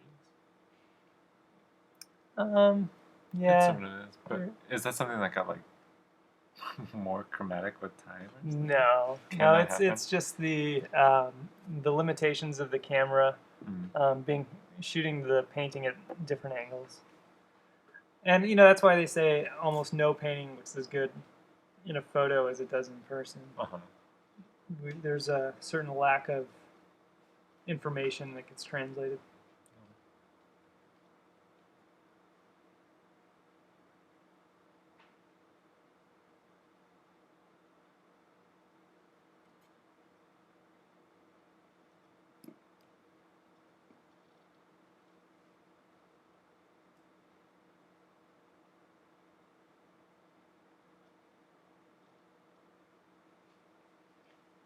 So we're pretty much finishing up here. If I had more time, we could stitch together more transitions, possibly build this up to an even higher level. Really? Yeah, but it just depends on the limitations of time, really, and how much we're able to observe. Certainly, every time you sit in front of an easel, you should be a little better at painting. You should be a little more observant, a little more keyed in, especially if you're really analyzing the work that you've done before. And so you should theoretically be able to push each painting a little further than you pushed the last one, especially if we understand this idea that you're never going to match nature exactly. So there's always more work to be done, always more work to be done. But at the same time, we do have to ask ourselves, what is the required level of buildup for the painting to be done? A lot of students ask, how do you know when a painting is done? For someone like myself, I have a pretty clear vision as to the level of finish or smoothness or looseness, abstraction that I want to include in it. But I think what a lot of students are really asking is, how do you know when it's correct, more so than done? Because really, if you just want a painting to look good, you can stop when it looks correct, and it looked correct quite a while ago. We didn't have to go to this level of buildup, unless your specific goal is to see how far you can push the level of buildup. So there's always more to do if your goal is to advance our observation and see how far we can push it.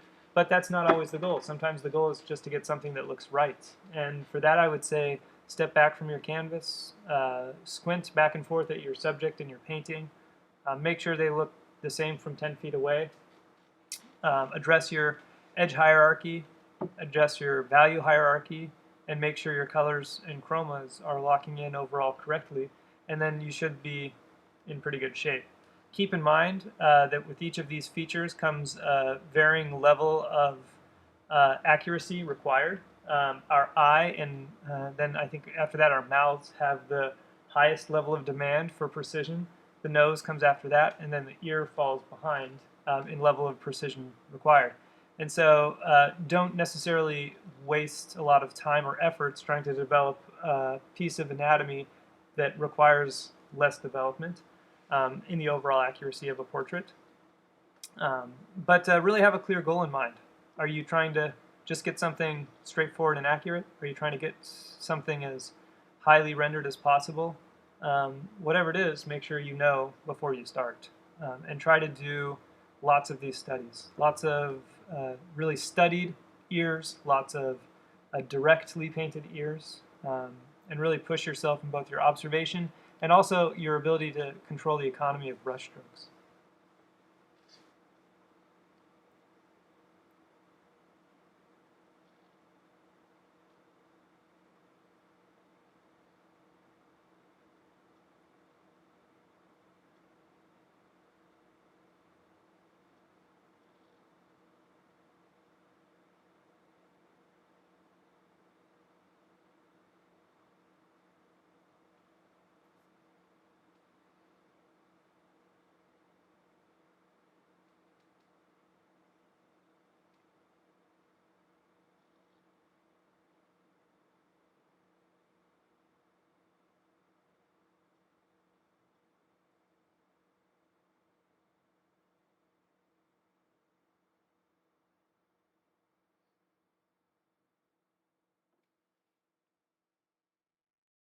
Just remember to keep your colors clean and strongly stated, and always have your master copy right by your side for reference.